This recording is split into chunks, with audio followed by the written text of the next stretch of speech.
Generic greetings and welcome to Megaprocessor. Today's beverage is a nice cup of pink grapefruit with juicy bits, very nice indeed. So this is another game prototype released as part of the Introversion Crystallase Fail Masterclass, a series of game prototypes, releases and videos detailing what they've been working on, what ultimately stopped them working on the project, why things have stayed as a prototype, the trials, the tribulations, the positives, the negatives, and the explanation into the ideas and, as I said, ultimately why they ceased working on it. This is the third release in a series of videos and game releases. The first one being Order of Magnitude, which was a colony space builder. The second one being Space Bots, which was again another builder, but it was mainly about replication and visual programming on certain robots and drones. This is really doubling down on the niche, maybe even tripling down, maybe even downing on the niche. This is 10 downing on it, and basically it's all about programming. Sorry, it's all about building circuits using the very base components, so and, or, not, NAND, NOR gates, etc. And in this particular case, building from an accurate circuit diagram, which I am not even going to attempt to... I'm not even going to attempt to pretend that I understand it. I have done some basic electronics probably over a decade ago now, so I probably knew some of that, and I have figured out bits of it. But either way, we're going to attempt to build what it says there on these boards, because that's what it is about. I should point out that this is not a sponsored video. I've bought into this personally because I like the idea of checking out prototypes and that sort of thing. I find it quite interesting, but also all proceeds go to War Child, so it's certainly not a bad thing to signal boost. If you want to check it out yourself, by all means, go at the link in the description, and the details should be there. And obviously I guess the main takeaway is that it is a prototype. I believe this one was only worked on for about a month, so certainly unfinished, and it is just going to be, the bare bones stuff. Either way, with that said and done, let's get into the game. We can see that we are in this quite rundown workshop. I'm not even workshop, it's more of a warehouse, really. And yeah, it really is in need of a clean, but let's not probably overanalyze the aesthetic of it. We are obviously in some sort of... some sort of distant land in the middle of the ether. It is a very strange place, but at least we've got some double glazing to put up as well, which is always good. And then in the center we have all of our boards where we can build things on. Now I believe they discussed by the way, that cursor there, there's nothing I can do about that. Yes, it is annoying when you're trying to use the red bit to place stuff and then you're actually trying to do the same thing with the cursor. Sorry, that's just nothing I can do anything about. Prototype. Anyway, as I said, the idea, I believe, originally came from watching the Imitation Game, Alan Turing, the development of, I think they call it Christopher in the film, but it's the bomb. It's the computer that basically broke Enigma. I think there's a lot more subtleties to that, and was there a Polish one first, or was it Polish research? I'm not going to get into that because I really am not qualified at all to talk about that sort of topic in any detail. But either way, I think that was the idea of it, like the idea of seeing all of these components put together, and there's also some live examples in universities where you have all of these basic things and you connect them all up and eventually you get this huge circuit, which is from the front of it quite interesting until you actually try to make it, I find. But anyway, the whole point is that you can connect things up and use these very base components to then iterate and then build more things. So for example, we can have an AND gate here, and I'm going to place an OR one down the bottom there. And the whole point is you put something in and you get something out. So in this particular case, if we put in true on the first point of the AND gate, you can see that lights up and says, yep, that's definitely got high input, and we got nothing coming out because guess what? Both have to be true. So are both true? Yes, we get true out, and there is, delete that. There is our output, but if I delete that, or for example, if I put in a false like that, we get, again, false on that one because both have to be true. Whereas the bottom one, which is an OR gate, we can have that one. That's correct, yeah, so we're outputting high. I think that's the technical term. The other one, that is fine, but if you put both of them, apparently, it's I guess is that AND OR? Or I guess OR is the one there.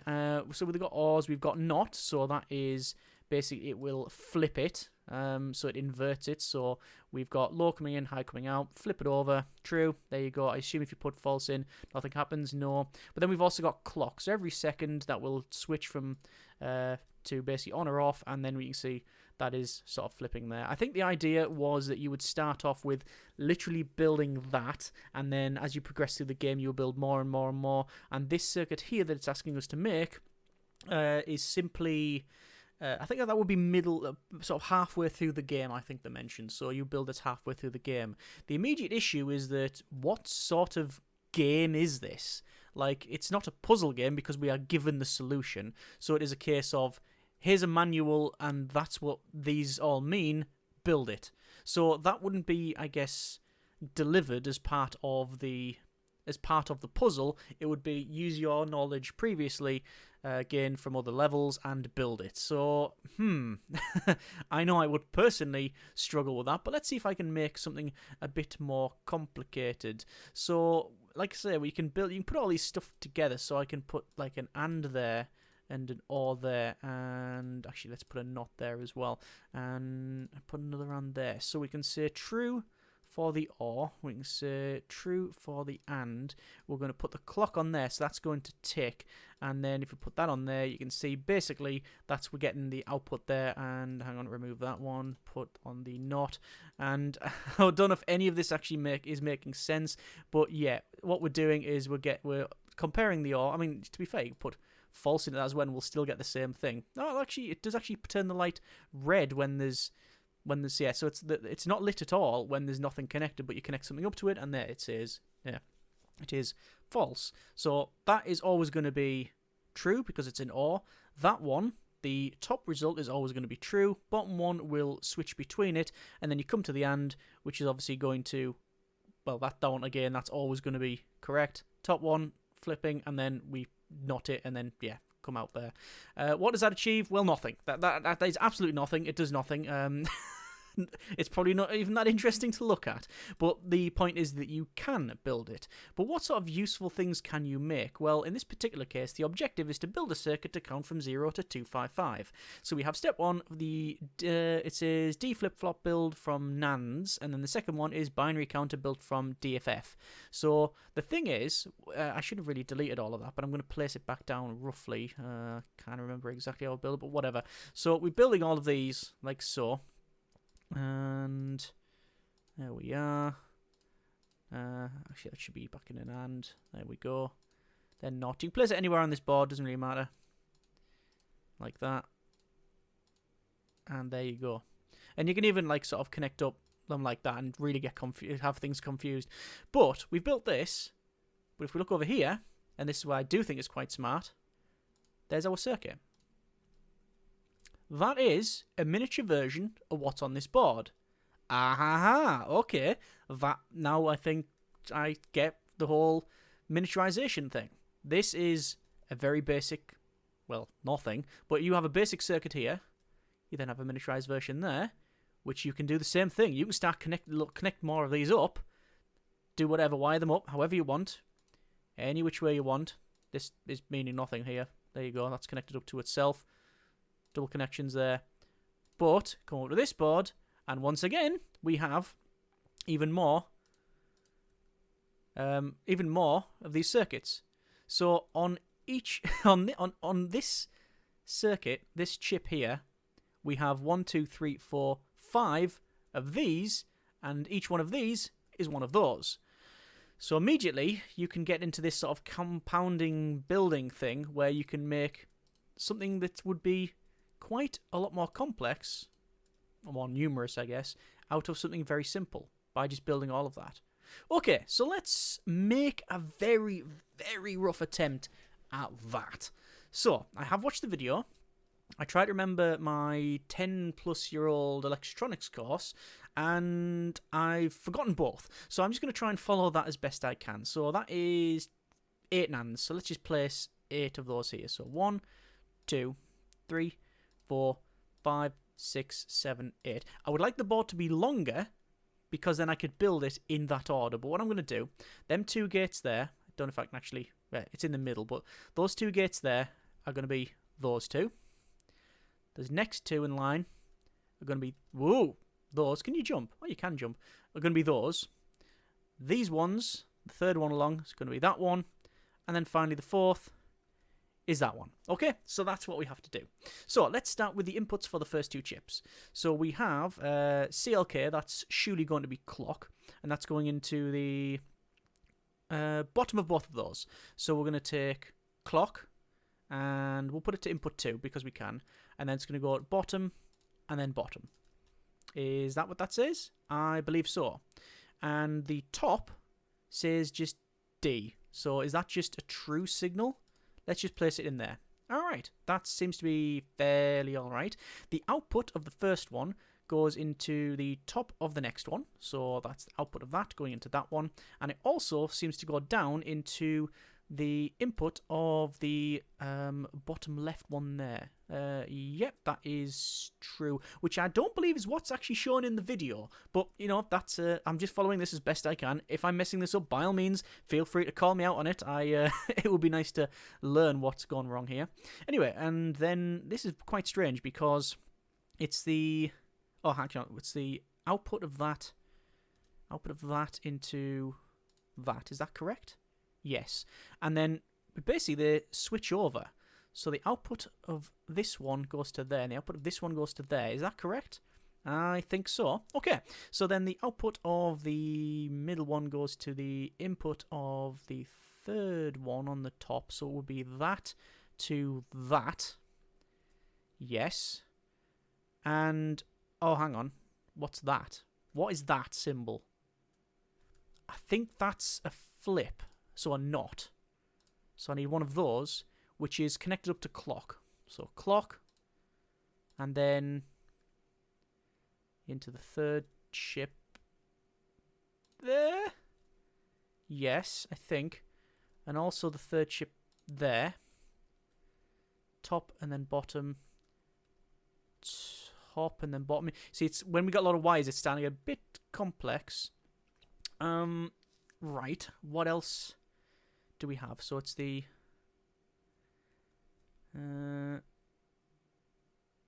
output of this one to there. I think that seems to be what it's telling me to do. I'm sure I've messed it up already, but whatever. An attempt is being made. So the output of the third NAND goes into the input of that one, and the output of that one goes into the bottom one of that. And then we've got this weird flip over, which once again is that and that. Yep. And then the outputs says, well, straight the outputs then. And there we go. I've made a board with flashy lights. That's all I can tell you what I've done there. I don't know if it's correct. I don't know if that circuit diagram's correct. I don't know if I've built it correct. I don't know if the game even makes it correct. Either way, we've made that. Now, in and of itself, there is, I find, no accomplishment in doing that. If I get it right, then maybe, but yes, okay, I've made it. But let's continue on.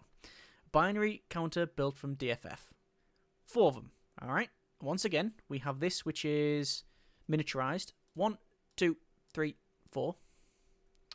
And clock go in. Clock, I think. Right. And oh, hang on. Right. What is that?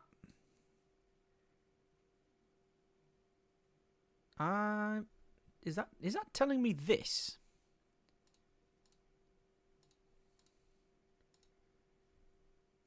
Is that what that's telling me? No, I don't think it is. Maybe it is.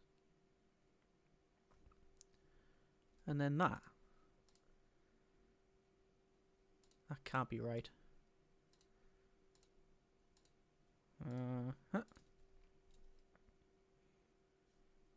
Something's wrong.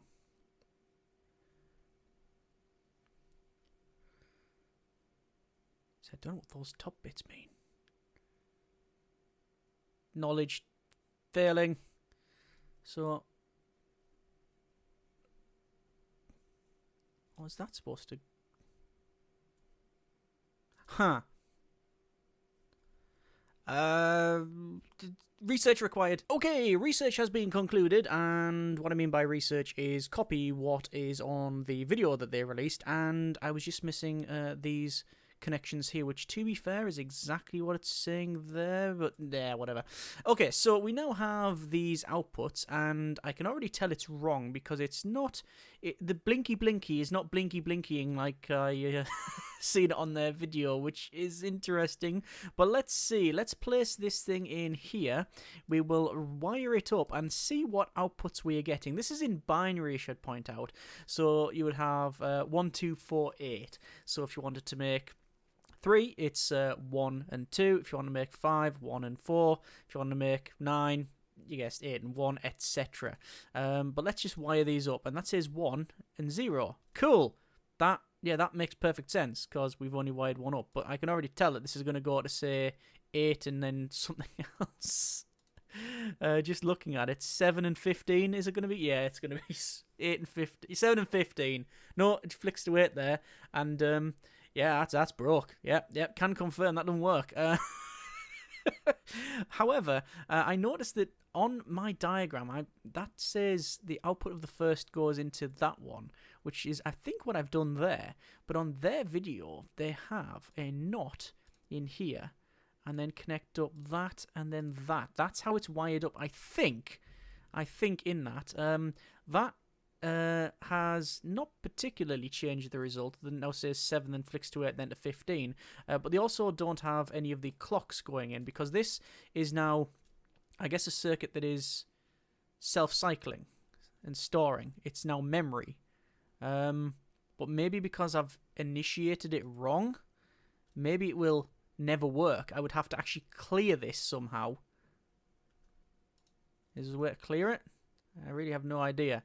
But I've managed to make a counter that goes to 7, 8, it goes to 7, 8 quickly and then to 15. But anyway, I'm not even going to attempt to diagnose and fault find what's going on here, because I am in no way, shape or form qualified. I don't know whether it's an activation sequence, it needs to be reset. Probably there's going to be not just one, but maybe even multiple wrong connections. The diagram could be wrong, and maybe just the nature of the beast, it being a prototype, there could be some issues there. Either way, I just want to show you what you can and what the game was going to be about, sort of building the sort of more simpler circuits and then going on iteration, expansion, and up to more complicated stuff. As for the end game, this is where it sort of falls down. It's like, well, I don't find turning on that to be interesting. I can understand the mechanics of it all and being simulated is very interesting. It's like, yeah, this is being fully simulated. That's cool. But actually building it, I don't really personally find much of an interest in it. Now, I think also it could be that there's like a lack of a theme or endgame goal. One of their prototypes a while ago was Wrongwire, and you had a similar thing where it was simulated circuits, voltages, and components. But the goal was to defuse a bomb, and you would have tools in order to do that. That was like, ooh, immediate jeopardy, right, okay. And then you would learn off the back of that. This is just doing it for the sake of doing it, which you can argue that puzzle games are just that. However, yeah, this one may be a bit too dry for my liking, but I can see someone really liking this. I mean, for example, Minecraft with redstone wiring? You can see hugely complicated things being built in that. Even just programming, there was you could do like a Lua programming thing with like a bot in there as well. I remember messing around with back in the day on Minecraft. So there's lots of like programming in game, and I think there's certain games that I have played that does have these components. Logic Bots, for example, has a similar sort of thing, but they're all themed around an overall goal, like an end game, whereas this one is just, yeah, make the counter go up. But, I much prefer seeing a robot go around or a bomb not blow up. So, that's I think the takeaway here. Either way, it's an interesting thing to look at, and yeah, it is what it is. Like I say, they dropped it very early on. I think it was only a month of working on it, so obviously they didn't see much of a future in it. But you could always expand it to be as in you get goals from different clients and have to build certain computers. You could definitely theme it around something in terms of it's a simulation, and that's I guess pretty much it. I know Zachtronics was mentioned several times as well, and how there's like lots of programming in that, and that is true. But I've always found those to be a little bit more forgiving. Certainly, some of the more puzzly ones rather than the program ones, because you got like TES 100, Shenzhen IO. Those are like programming ones that I found not as forgiving as things like Magnum Opus Magnum. I always get those two mixed around, but yeah. There's more. It's more gamified, whereas it's just the bare bones. But it is a prototype, so we're not going to knock it too much. Either way, if you like what you see and you want to check these games out, then by all means, the link is in the description, as is the link to the video where they explain what the game is and what it's about and the overall goals and things like that, which I have covered a little bit in this one. But if you want to check it out, then as I said, the links are there. Either way, I hope you have enjoyed this one, and by all means, let us know if you want to see more of this sort of thing, more prototypes. If you have spotted the problem, then by all means, let me know as well. So that would be nice to hear. Either way, I hope you have enjoyed it. Thanks very much for watching. Take care, and generic partings.